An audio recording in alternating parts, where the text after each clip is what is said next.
It's the start of the new year. So let's get into it. For one, we have a lot to be grateful for, to God for bringing us through not only another year, but the blessings and the miracles that God is about to do in the upcoming year that we are already in. The topic of conversation today is Proverbs chapter 29, verse 20. Do you see a man who is hasty in his words? There is more hope for a fool than it is for him. Whew. Overall, as individuals, we have to be mindful to think before we speak. If we look at Proverbs 13:3, it says, whoever guards his mouth preserves his life. He who opens wide his lips comes to ruin. A fool lacks knowledge and stillness. A man who is hasty with his words, that a fool has more hope. That right there just needs to be just dissected. Because out of a man's mouth, out of our mouths, abundance speak. Of course, we already know in terms of there's life and death in the power of the tongue. How you speak about yourself, how you speak about other people, how you speak over your life, whether it's negative or whether it's positive, it's something that comes with that. It's foolish to allow your mouth to just run rapid and not take a moment to think for a second. Think before you speak. But the words that come out of your mouth overall shows your inner world. It shows your character. It shows whether or not you are surrendered to God or either you are surrendered to this world, aka your flesh. It also shows the awareness of God's presence in your life. Anytime you have any kind of conversation with anybody, you can pick up on easily if this person has a relationship with God. If they are in God's presence, do they spend time with God based off of the words that they speak? It's not a matter of the conversation. Individuals, for example, can be in Bible study or can just be in communion amongst one another just talking.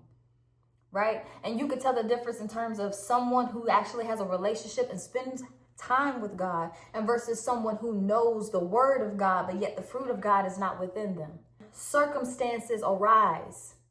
When you're sad, when you're angry, when you are in grief, whether you are going through depression or anxiety, whatever the case may be, we are human. We are going to feel things, right?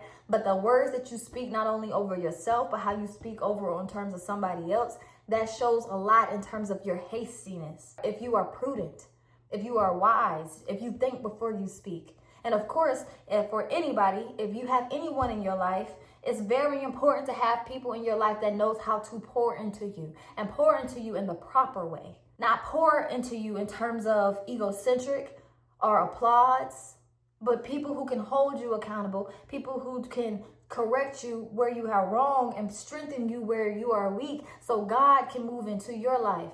Look at someone who speaks and they don't have a relationship with God, or whether they say have just a lower consciousness, for example. They're very reactive, ego-driven, emotionally led. However, when you have a higher consciousness and you have a relationship with God, you are more responsive, you are more spirit-led, or peace-anchored. Your whole entire aspects of who you are is not going to be out of ego or pride or emotions.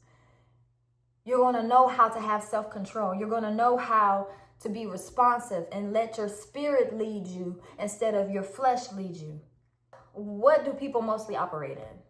What people mostly operate in is a spirit of haste. So a spirit of haste is urgency, noise, instant response, just hasty. Blah, blah, blah.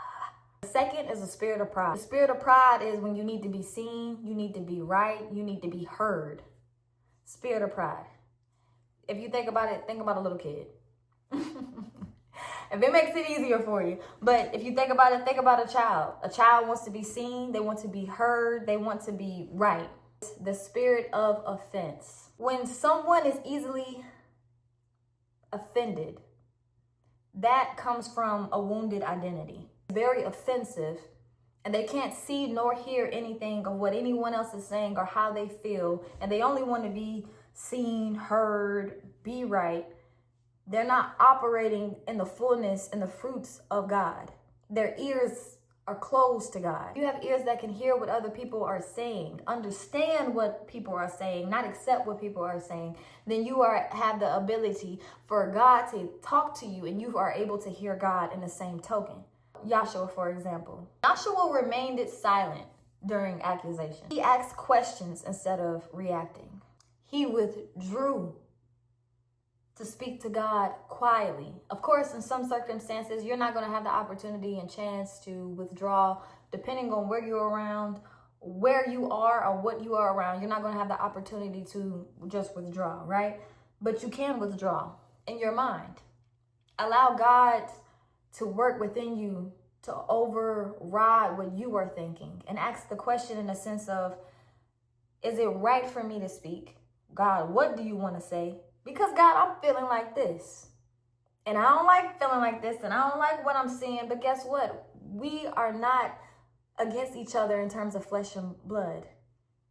It's the principalities of what we don't see that is moving, that is affecting, which is why when we pause for a second, when we pause before we speak, when we pause before we act, when we pause for a second to ask God in terms of the question, what are you trying to show me? What do you want me to say? How do you want me to react? Of course, everything is dependent upon life situation.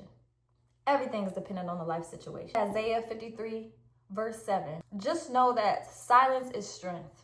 If you keep your mouth closed enough, you allow God to show you what you need to see, and also what God wants you to do about it. The exact same thing happens in terms of your thoughts. You cannot share your thoughts, your dreams, what you wish for with everybody. God should be the first person that you go to share in terms of, what are you thinking? What are you feeling? What do you want? What do you desire? You should go to God about that first and allow God to make room, because what you're doing automatically when you go to God first is you're placing God in the position. You're my first position. And God, when I place this into your hands and I'm coming to you first about it, God, you have full authority over everything else. And God will give you the clarity that you need regarding whatever it is. Overall, I just want to encourage everybody, especially in terms of this new year. We have a lot to be grateful for. There has been a lot of things that has transpired over the year in terms of a nation, in terms of every single person's life. But going forward, let us just pause for a moment before we respond. Let us pause for a moment before we react. Asking yourself, what is mine? And what is mine to say? Because sometimes the best thing that you can do in any given situation is to stop what you're doing, or stop what you want to say, and bring God in the midst of it and pray over people, pray over the situation. That's the best thing to do in majority of circumstances. This almost made me chuckle because this is so true. God speaks the clearest when we are not rushing to speak. Always having something to say, or wanting to be seen, or wanting to be right, or driven out of ego, or driven out of pride, that comes from past trauma that has been unresolved, all because you have yet to give it to God. You continue to hold it on your shoulders, carry that weight. Wisdom comes in when you are not quick to speak, to act, to do, to plan. When you step ahead of God without going to God first. And with that withheld wisdom, you are not allowing God to show you and bring forth clarity of everything that you need to see, what you need to do, how you need to think, how you need to move. And all of it is outside of your emotions. If God sees you, if God hears you, if God thinks about you, because God is preserving you and God is consecrating you, when you get to a place of you do not care of being seen, you do not care of being heard, you do not care of being understood, because this one up here, in here, understands you the most than anybody in the world can ever do. God knows every single count of hair on your head. Do you really think that God does not know, in the sense of when you are going through any wilderness or any trials and tribulations, what not to do? Continue to be grateful, but also continue to surrender. Sometimes your flesh is not in the sense of what you have access of, but sometimes the flesh that you need to surrender to God is the way of your way of thinking, your way of acting, your way of moving. You think that you have control over your mind. That is what the word is for. That is what building a relationship with God is for. That's what communion and fellowship with God is all about. The more you surrender, the more God renews, the more wisdom you gain, the more you know how to move, the more you know how to show up, you know how to act, you know how to just be. And you will continuously be every single day in the essence and in the presence of God, who God called you to be, not who you think you are. Hasty words comes from loud internal noise. You have to get your inner world in peace and in communion with God. Because if your inner world is filled with so much chaos, so much pain, so much trauma that you have been carrying for years, carrying for months, you done carried this thing into the new year.